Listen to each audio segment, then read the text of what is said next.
Hi, I'm Stacy with WTI. You're looking to feel more comfortable at your desk? Then you need a footrest like this one from ROMALOVE. This footrest is super comfortable and great for propping your feet up when you're getting a little bit tired of sitting at your desk.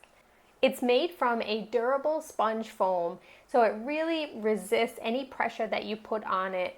The bottom is made from steel supports. It was really easy to put together and it holds up so well.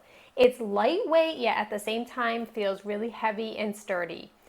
The footrest is a vinyl material and you can easily wipe it down with a sponge anytime that you need to and then just let it dry.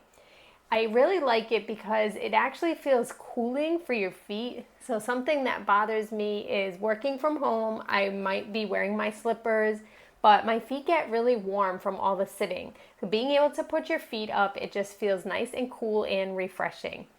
After sitting for some time, my hips and my back might start to bother me. And again, putting my feet up is just a good rest for being able to have to sit while you're working from home. I really like this footrest because it also fits into the space that I have, and I have a small insert area where my office chair is. Being able to put the footrest in there and knowing that it sits in very well even with my trash can under my desk is a great option for me. If you want to feel a little more comfortable when you're working from home, then you need to go with this footrest as well. You will love the materials that it's made out of and how durable it feels, and best of all, that great support that you get. And that's my point of view.